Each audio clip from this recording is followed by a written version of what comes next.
As we grasp at victory, there is a cancer, an evil tumor, growing, spreading in our midst. Shout! Shout! Shout out his name! Anti-masker, anti-vaxxer, covidiot, ignorant, uneducated, grammar killer, selfish. You must not believe in science. Put your tinfoil hat on, conspiracy theorist. Stop spreading misinformation. Nonsense. If people like you would just do what they're told, we wouldn't be in this mess anymore. Why can't you just stay home? You're irresponsible. Wear your damn mask. You're the reason we're going to stay locked down. It's your fault. You should be ashamed of yourself. You're a nut job. Quack, dingbat. I've never heard something so incredibly dumb.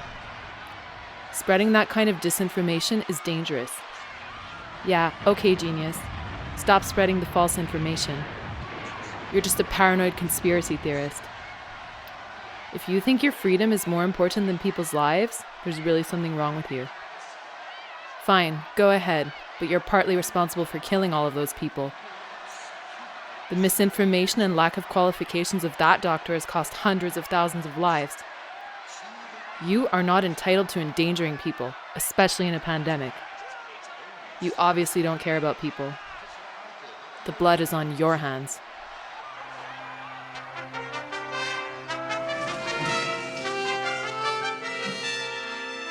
Terms like anti-masker and covidiot did not exist a year ago. Misinformation, or its even more toxic twin, disinformation, sound like invented words. Dictionary.com named misinformation its word of the year in 2018. Despite having no memory of this word growing up, in my formal education or everyday life, it is now a kind of weaponized phrase aimed at immediately putting its opponent on the defensive. And when did we become so opponent anyways? The trend of a politically correct replacement vocabulary has been exponentially increasing in the last decade. This phenomenon is akin to the kind of speech impositions used by the Soviets of the USSR.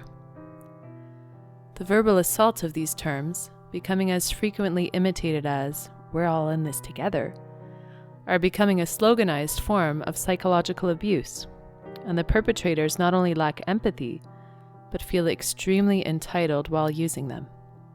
This is a disturbing phenomenon to behold, a mimetic copycatting of the most antisocial and sociopathic traits in our society.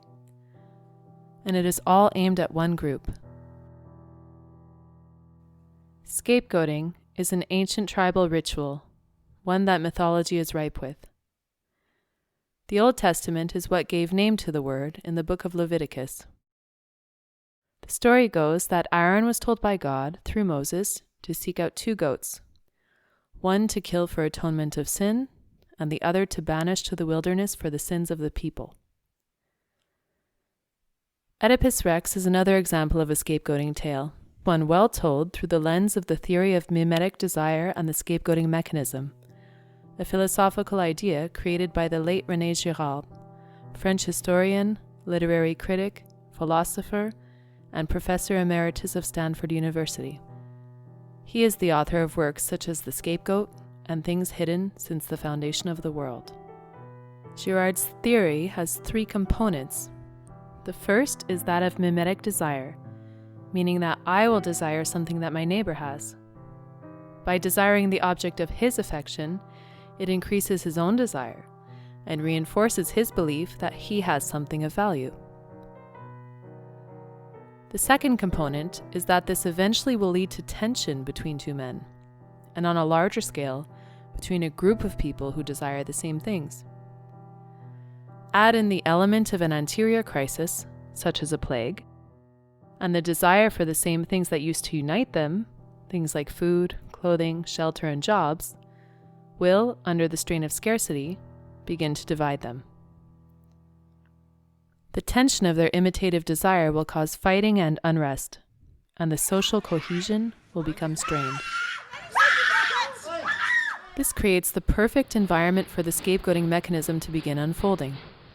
According to Girard, conflicts are resolved in a community because people also imitate each other in their dislikes, as this reinforces their mimetic action. They will all gather against the same opponent, and the clear choice is the one who does not feel the same way that they do, share the same ideas, thoughts, or desires. The outcast, the one who is different or thinks differently, the truth teller, the free thinker, the one who does not try to live by the rules of the tribe, the one on the fringe, the black sheep, the nonconformist, the anti. I think that in our current state of societal affairs, it is clear who the anti are. The puritanical and religious fervor of Corona dogma follows a kind of ritual cleansing. The general public have begun to mirror the story in Leviticus, seeing themselves as unclean. Ritual hand sanitizing, wiping down all surfaces with disinfectant after every person touches it, and seeing not only themselves, but everyone around them, as not only potential carriers of this virus, but as less than human, as vectors. And it is with great tragedy that those who do not engage in this kind of neurotic imitation are cast out like Aaron's goat, after being designated as the carrier of all that is unclean, literally and figuratively. They get pushed out of their social circles, their careers, their friendships, their families, and sometimes their most intimate relationships. But never before an excess accumulation of defamation, smearing, discrediting, harassment, verbal and psychological abuses are hurled onto them to relieve the tensions of their counterparts. This tribal purification ritual is one whose momentum is very difficult to slow down. The scapegoating mechanism is in place, and even more alarming is the religious fervor with which its applicants are herding together. It is the equivalent of pitchforks and torches, expressed in the modern day by tweets and snitch lines. What every expression of scapegoating a group has in common is this: its erasure of the individual for groupthink, a collectivist mob. They do unequivocally believe that they are righteous, and that it is their duty to viciously shame and cast out those they cannot convert. They do this all in the name of altruism, in the name of the common good, and so no matter how horrendous their actions, the harm they are inflicting is distorted in their minds into something honorable. They truly believe that they care, and that the other does not. It empowers and emboldens them, and the tribal mirroring of their peers further strengthens their certitude. We have heard not only by the members of the tribe, but by its leaders, the state, that everything they are doing and planning is in the name of eviscerating the virus for the common good of humanity. They encourage the collective to play their part, and to seek out those who do not, and to inflict pain upon them. As the people are busy fighting over social distancing and masks, CDC studies, and the science, those in authority have the perfect opportunity to use their increasingly limitless emergency powers to implement their totalitarian rule. Those noticing this dangerous phenomenon unfolding have called it out, trying to warn those who are listening and those who are not about the very real historical consequences of top-down authorities imposing ideological changes upon its people. Many different names have been used to describe past tyrannical ideologies. New ones are emerging, such as safetyism, neo-feudalism, eco-fascism, scientism, technocracy. Some names have even been provided by the rulers themselves, such as eco-dictatorship and radical new eco-social paradigm, in essence, the new normal. No matter what you want to call it, all of these deadly isms have one major common feature: collectivism, the replacement of the rights of the individual for the imagined well-being of the greater good. The state encourages the mob to scapegoat dissenting voices, to blame them for their continued steel grip, claiming that they are locking us down further because the antis are not following the rules. The state now abuses its power to take away jobs, salaries, and livelihoods, shut down social life, quarantine people against their will, shut down businesses, arrest innocent dissenters, and use the population as testing grounds for their ideological dogma. They take away their right to work, to seek medical treatment unrelated to one specific pathogen, and to move freely, and replace this with bizarre restrictions and a small pittance, bankrupting the population while they greedily gorge themselves on the benefits of our increasing poverty and misery. As with every kind of system built on central planning, wealth distribution, and tyrannical authoritarian rule, the elites of society benefit, along with the well-connected and the ideological profiteers, while the regular people suffer immensely. There are always members of the mob happy to scapegoat, abuse, and turn in their neighbors, so long as the brutality of the state has not yet shone its eye on them. As their rights get stripped away, and the very people they attack are the only ones left fighting for them, they go on in blissful unawareness, ridiculing those who are so stubborn and selfish that they care more about their individual rights than the greater good. That's fucking making people sick. Yeah. Yeah, I have to be in front of you. Okay. You fucking follow the fucking rules. Eventually, though, they may realize that they are no longer part of the club, when they, too, join the gang of sacrificial lambs on the altar of the state's religion. What is the solution to this cultish tribalism? In an interview with Peter Robinson of the Hoover Institute in 2009, in the autumn of his life, René Girard said this.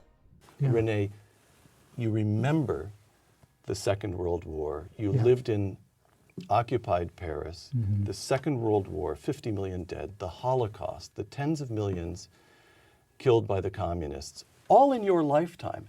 How do you make sense of, and on earth peace, goodwill toward men? Well, the first sense to make is that most men, and especially the most powerful, were not full of peace and good intentions. And, well, human life is essentially drama. And maybe one thing that churches don't emphasize enough is that human beings like drama. They would like to be part of an immense fight between good and evil and so forth. There is a historically significant turning point away from tribalism. When Girard was studying mythology and religion, he had an epiphany so strong that it even sculpted his personal belief system. It was the discovery that our fundamental spiritual transformation beyond tribalism was the result of the first recognition of the scapegoating of an innocent victim as morally wrong. He believed that if you shed light on the scapegoating mechanism in action, it would lose its power. By exposing the scapegoating of innocent victims by the collective mob, we can slow down its contagion. Nach dem Essen singen die Kinder ein Weihnachtslied, die Geschenke werden geöffnet und alle fallen sich in die Arme vor Glück und Dankbarkeit. 2 Wochen später sterben die Großeltern. And by recognizing our current tribal tendencies, we can find our moral compass again.